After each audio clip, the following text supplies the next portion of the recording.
What is going on, guys? Welcome back to the LA Angels franchise. Episode number 1 is underway. We've got opening day action against the Baltimore Orioles. And I do want to share with you the player goals that I have up on your screen. So like Taylor Ward, 20 home runs. If he achieves that, he gets contact, power, clutch, vision, discipline, upgrades. Pitchers are a little bit different. If they do reach their goals, they will automatically get the per nines upgraded as well, but they're going to get the break, the velo, the control if it applies to that individual goal. So guys, if you'd like to take a look at that sheet, it's available for you inside the description and pinned comments. So just click on that link to get that Google sheet, and you can kind of follow along with the series to see if those players are actually on pace to reach their goals. Now, I mentioned in the introduction video, we will be doing in-game challenges. Every game of gameplay, full game of gameplay, we're going to be presented with this wheel. Propositions on the wheel will be different from each game to game, but this is what we got up here for opening day action. I can either accept it or decline it, and I think I'm going to accept this one. Bullpen 0 earned runs. I think we should be able to accomplish that. Seems pretty simple, but it's the Baltimore Orioles. It might be a little difficult, so we'll see if we can accomplish it. If we fail it, we're going to have a penalty for the next game of gameplay. So let's get into opening day action. We got Kyle Bradish on the mound. Good timing by Mickey Moniak, but he is going to fly out. Then a line drive by Nolan Shawnowell, hit number 2 right there to Jordan Westburg. This is timing hitting, guys. I'm not doing the PCI. If it just gets too difficult, I might have to change it because Mike Trout's going to strike out here, and it's a 1-2-3 inning, so I'm not feeling too great about the timing hitting right now, but I feel like I might start getting the hang of it.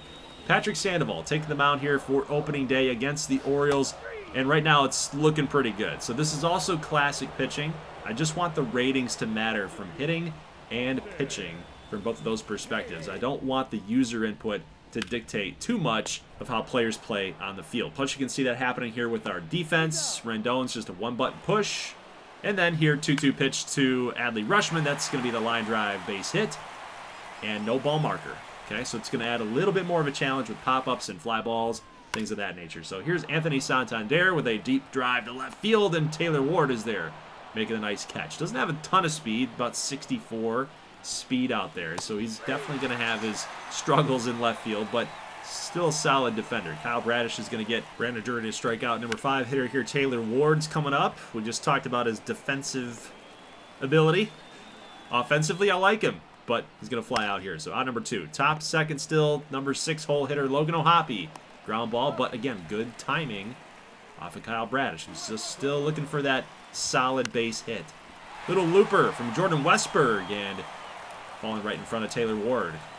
One out single for the Orioles. Next batter up is Gunnar Henderson. Line drive back out there to Taylor Ward. Tracked it nicely for out number 2. Okay, so you'll see, there you go. Perfect example of how he's gonna be tested out there, but so far he's holding his own. Former Detroit Tiger Nick Maton is gonna draw a walk. Sandoval getting into a little bit of trouble here, but he's got an 0-2 count to Jorge Mateo, who's going to cut on and miss at a high inside fastball, and Sandoval pumped up. This is a huge inning for both teams. Angels come through defensively. So top third, Zach Neto's going to strike out. Bradish, again, a 1-2-3 inning. That's 3 innings in a row, guys. 9 up, 9 down for Kyle Bradish. Meanwhile, bottom of the 3rd inning, Cedric Mullins, a bunt single. What is that? I know he likes the bunt. He's got some speed. But Ron Washington says there's no way that he's safe. Can't be. It looked way too close. So we are going to challenge this thing. And you guys can see it and hear it a little bit. Looks like the ball was in Shawnowell's glove before his foot hit the bag. But, as they always say, not really a rule. But tie always goes to the runner. So Mullins will be called safe at first. And again, another runner on base here for Patrick Sandoval and the Angels. 2-2 pitch here to Austin Hayes, the number 2 hitter. That's a slider. Ooh, that was a tough pitch to take, man. You got to swing at it. We got Hayes to bite. So 2-2 pitch to Adley Rutschman. He's going to strike out as well. A 2-seam fastball is a beautiful 2-seamer as well. 4th strikeout for Sandoval. Now you got Mullins is on the run. He's going to take off, and O'Hoppe can't get a strong throw down. Strong enough throw to go get him. Mullins apparently got a good jump. So stolen base here. 0-1 pitch to Anthony Santander. Ground ball to Drury, and he's got it. He'll make the easy throw back over to Shawnowell at first, and that is the end of the 3rd inning. So Sandoval still kind of toying with the Orioles lineup here. He's getting some traffic there. I don't like it, but he's able to kind of work himself out of it. So top fourth, 2-0 pitch to Mike Trout after a Mickey Moniak walk, and then a perfect. There you go.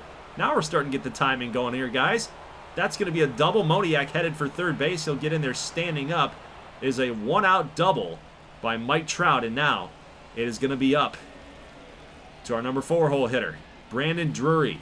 0-0 pitch. First pitch from Kyle Bradish is a deep drive to right field. The dive, not going to be caught. It is over the wall. That's going to score the 2 runs. It's a ground rule double for Brandon Drury, and that's going to break open the tie ball game here. Oof. Made a great effort out there in right, but not enough to make that catch. 0-2 pitch here to Nick Maton. He's going to strike out here in the top of the 5th. Sandoval still slicing and dicing this Orioles lineup. 6 strikeouts. Ground ball in the hole. Neto makes the play. Whew. Angels playing well here on opening day so far. Mike Trout go top 6th with 2 down. It's going to carry. Keep going. At the warning track. We were looking for some insurance right there. That would have been really nice to have. But let's go to the bottom of the 6th inning here. Rushman, base hit. That was a hard hit ground ball right there. 3-2 pitch, no less.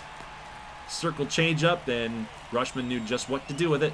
So now we're in a tough spot. Sandoval's energy's low. We've got Anthony Santander staring us in the face here. 0 for 2, 2-2 pitch. Got him. 12-6 curveball. He wasn't looking for that. Sandoval's 7th strikeout of the ballgame, and man, it was a pretty masterful performance. This Orioles lineup is no joke. And Sandoval turned in not a quality start. He came close, but I think it was the right time to move on and get the bullpen involved. So now, guys, starts our challenge. If this run does come home, it does go to Sandoval's stat line. So Wantz can get out of this thing with keeping our in-game challenge intact, and he does just that. So Rendon gets the ground ball, makes a nice throw to first. Let's now jump here to the bottom of the 7th as Andrew Wantz gets a strikeout here. Here's Gunnar Henderson striking him out as well. A circle changeup he probably should have swung at. It's right down the middle. 2 strikeouts in the 7th. Here's Nick Maton. I think the shadows are messing with the Orioles hitters there. Wantz is kind of tough to hit. He's got some speed. He's got some off speed in there too. He's tough, man, and when you get the shadows at play, that gets tough. All right, let's go to the bottom of the 9th. Carlos Estevez is on, and that's a leadoff base hit by Adley Rutschman. That's not good. Our challenge is still intact, though.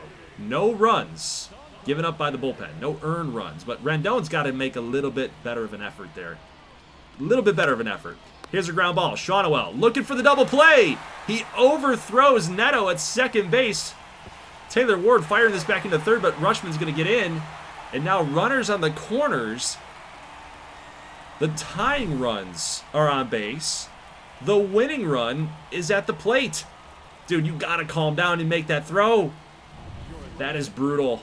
So now Colton Cowser will be the pinch runner for Santander. Next batter up is Ryan Mountcastle, and Shawnowell's going to get another chance here. Neto makes the play. Back over to Shawnowell. That's a double play, but we have failed the challenge. It's now 2-1, and the bullpen gave it up. I'm just trying to win the game at this point. I don't care about the challenge. Let's try to get this victory here. All we need is one more out, guys. That's it. So 0-1 pitch. Look at that. That's beautiful. That's a beautiful pitch by Estevez. But now you got to get Westberg here, and we got him. Strike 3, check swing. Couldn't hold off. And the Angels will get an opening day victory to steal this one away from the Baltimore Orioles. I got to love that. Great game by Patrick Sandoval. Our offense is still kind of figuring out the timing thing. I get it, but, 4 hits, 2 runs. I'd like to see, like, 7+ hits. That's where I'm comfortable with trying to win some games. But we'll figure it out. It's a long season. We'll figure it out. But Patrick Sandoval was the player of the game, no doubt in my mind. 7 strikeouts, 5 2/3. Great performance. I wish that he would have gone a little bit longer so that our bullpen could have been used a little bit more sparingly. It's not the end of the world. 2 1/3 for Wantz and an inning for Estevez. But, man, that defensive play, like, Shawnowell's got to make that play, man. It stings me a little bit. Like, we could have lost that game. Easily, we could have lost that thing. And the more chances you give a major league team, they're going to bite you. They're going to burn you. So because we failed our in-game challenge, here's our penalty. for the next time that we play the Orioles in full game, we got to use a bullpen day. So 2 innings maximum for bullpen arms. We cannot start a starter.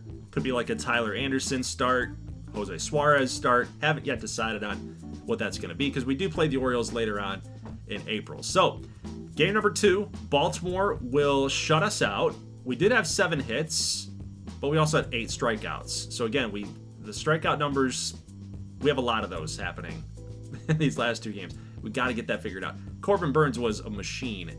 8 Ks, complete game. I mean, he was awesome in his Orioles debut. So now for game number 3 of the series, we're going to do a custom game entry. And, we'll do enter player highlight moments here. Earliest inning is about 7th. I think we're going to jump into about the 8th inning, if I'm remembering here. Let's see. Yes, the 8th inning. We have a lead. Estevez has a lead. Okay, let's see if our defense is going to come up with more errors. Let's hope not. So runner on second base. We've got Austin Hayes at the dish.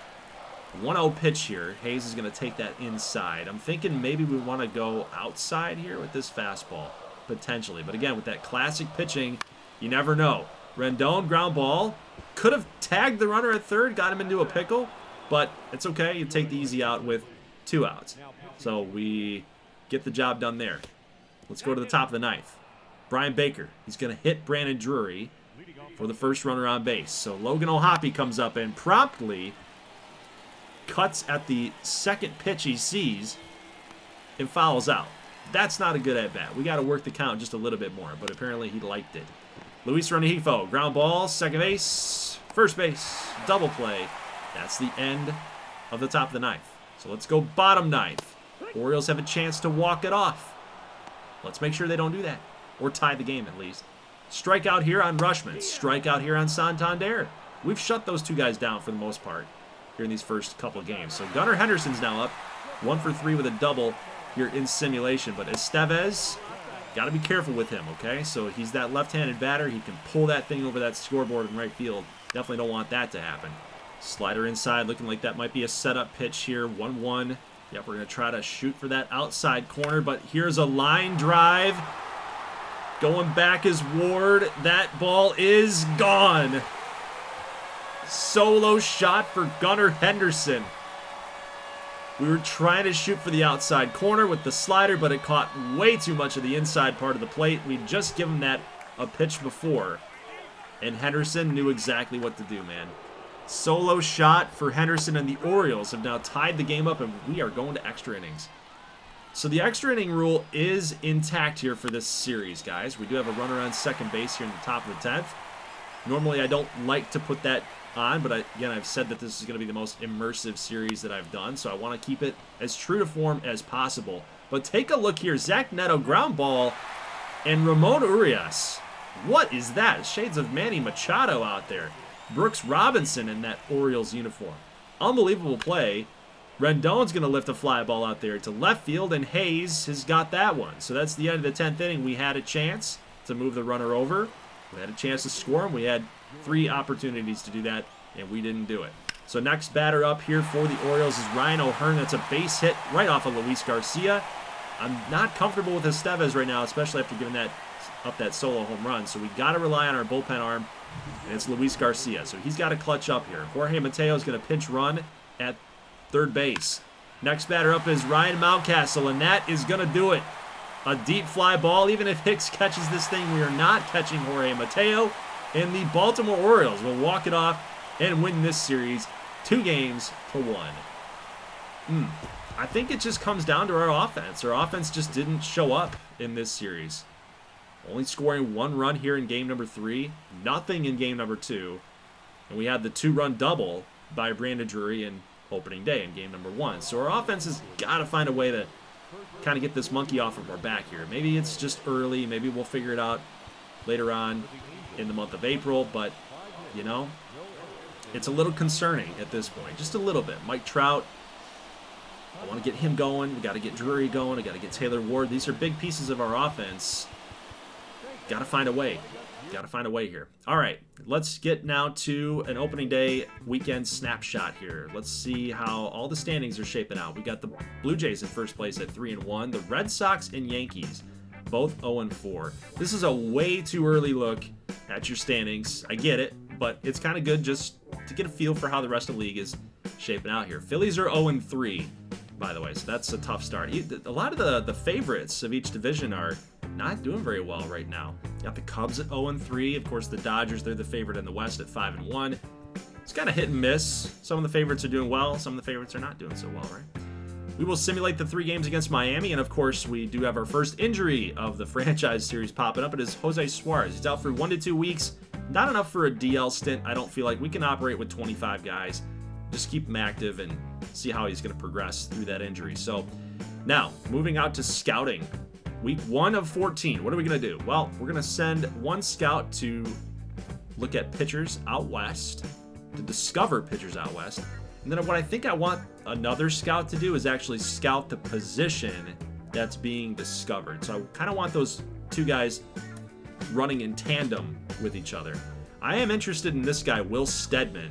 He's a 4-year junior, and I think that he would be a good guy to figure out a little bit more of. He's the #1 ranked guy for our organization and the MLB, so I want to get a little bit more of a feel on Will Stedman. I know that our pitching staff is a little less than talented at this point, so we're going to go after that guy and see what he's going to bring to the table. Now, I made a mistake, guys. I simulated the entire opening homestand for our Angels, like the first 6 games. It's just a goofy thing that I did. I didn't mean to do it, but I did it.